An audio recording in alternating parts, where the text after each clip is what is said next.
पायला तुटले दररोज बांधून ठेवता तुम्ही असं होऊन जाते ते हाती लागत नाही धक्के येऊन जर कुठं पडला आणि गाडी खाली गेला एखादा तर किती महाग त्याला मी 10 वेळा सांगितलं इथं येऊ नको ह्याच्या डोक्यातच जात नाही ह्याला मारू तरी काय याला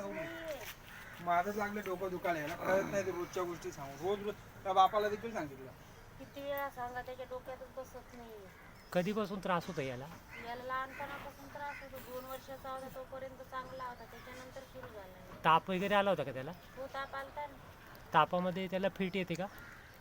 ताप येते तापाच्या नंतरच त्याला फिट येते हा, म्हणजे प्रत्येक वेळेस जेव्हा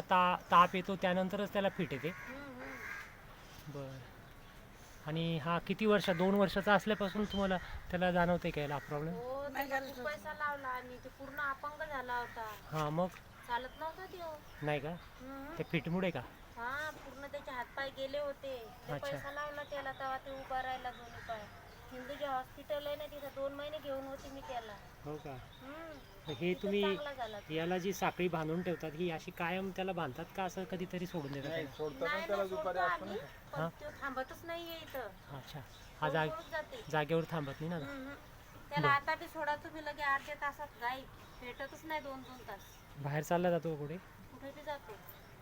बरं ठीक आहे त्याला आहे ना हा जो फिटचा त्रास असतो याच्यामध्ये MRI किंवा समजा आपण CT स्कॅन करतो ना याच्यामध्ये कोणत्याही प्रकारे रिपोर्टमध्ये काहीच येत नाही नाही पण फिट येते किती येते पण आलं कसं? लक्षात पण फिट येते ना हा एक मेंदूचा बिघाड असतो की याच्यामध्ये काही हा, मेंदूची वाढ कमी वाढ सांगितली कमी सांगितलेली असते आणि त्याच्यामुळे हा त्रास होतो परंतु त्याच्यावर आपल्याकडे life management hospital doctor Jitendra Patil यांच्याकडे चांगलं औषध आहे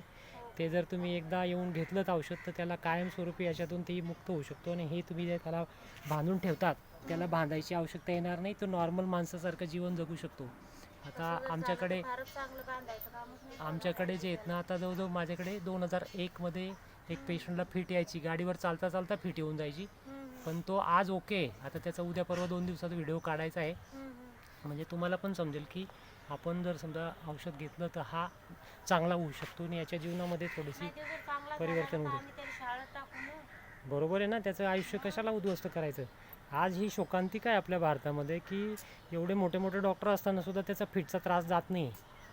आलं का लक्षात त्याला घेऊन गेलतो आम्ही ते मग. चालतच नव्हता तिथं पण भरपूर पैसा लागला तुम्ही काय काम करता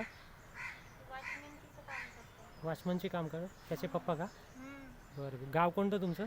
बुलढाणा बुलढाण्याकडे कोणतं गाव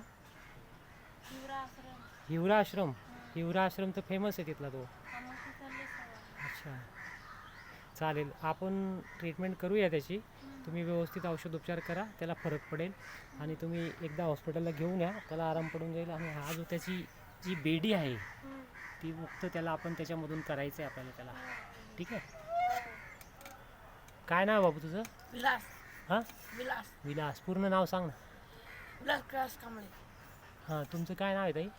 नंदा नंदा कांबळे हा ओके वॉचमनचे काम करता त्याचे पप्पा हो ना ओके ठीक आहे